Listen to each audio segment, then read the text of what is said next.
प्रिय छात्रों और प्रिय मित्रों, सादर जय श्री राम। आज मैं रस सिद्धांत के अंतर्गत आपको भट्टलोल्लट के उत्पत्तिवाद की व्याख्या रखने जा रही हूँ। भट्टलोल्लट एक ऐसे आचार्य हैं जो प्रथम आचार्य हैं जिन्होंने कि भरत मुनि के विभावानुभाव व्यभिचार संयोगाद रस निष्पत्ति की व्याख्या की, और इस तरह से उन्होंने रस की वास्तविक स्थिति किसमें होती है, रस का असली भोक्ता कौन है, यह उन्होंने अपने सिद्धांत में बताया। उनके सिद्धांत को उत्पत्तिवाद नाम दिया गया। तो भरत मुनि ने ये कहा है कि रस प्रक्रिया में रस की उत्पत्ति होती है, और इस प्रक्रिया में रस के सभी यानी कि विभाव संचारी आदि भाव जो हैं वो कारण रूप में उपस्थित होते हैं।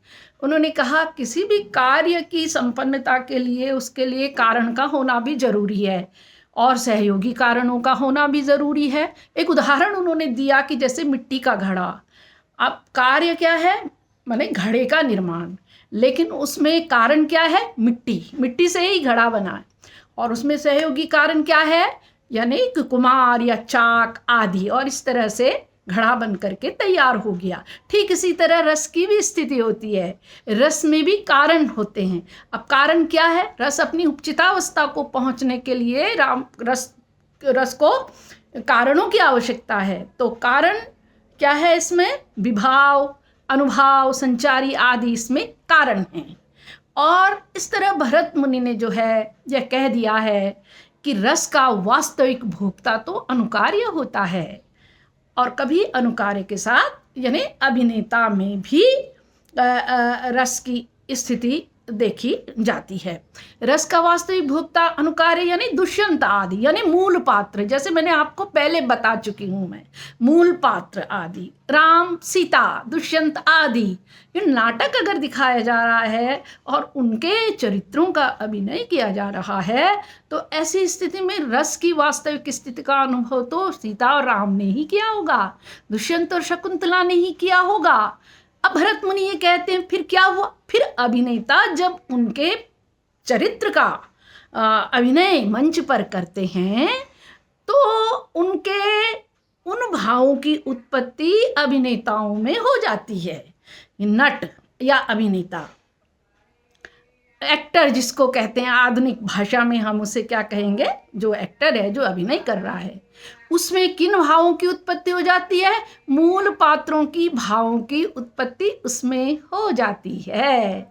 और इसीलिए इस सिद्धांत को क्या कहा गया है, आरोपवाद कहा गया है। कहने का अभिप्राय ये है, जब मूल पात्रों की वाणी वेशभूषा हाव भाव आदि के माध्यम से अभिनेता मंच पर उनका अभिनय करता है, तो हम लोग जो हैं अभिनेताओं को ही राम सीता दुष्यंत शकुंतला आदि समझने लगते हैं, और इस तरह से उनके भावों की उत्पत्ति किस में हो जाती है, अभिनेताओं में हो जाती है। तो भरत मुनि ने कहा कि रस की वास्तविक स्थिति का भोक्ता तो मूल पात्र ही होता है, पर कभी कभी ऐसा भी होता है कि अभिनय करने वाले पात्रों में भी रस की स्थिति देखी जाती है। और इस तरह ये आरोपवाद है, यानी कि ये सिद्धांत आरोपवाद भी कहा गया, क्योंकि मूल पात्रों की भावनाओं का आरोपण हो जाता है नटों में या अभिनेताओं में।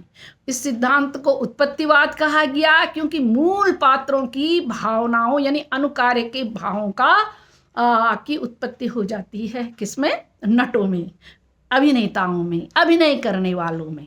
तो इस तरह से भरत मुनि का यह सूत्र इसलिए चर्चित माना जाता है उत्पत्तिवाद, क्योंकि सबसे पहली व्याख्या करने वाले, रस सूत्र की पहली व्याख्या करने वाले भरत मुनि थे। तो तब तक के लिए जय श्री राम। अगले वीडियो में मैं और अधिक इस पे बात करूँगी, यानी कि अभिव्यक्तिवाद भी है, शंकुकानुमितिवाद भी है।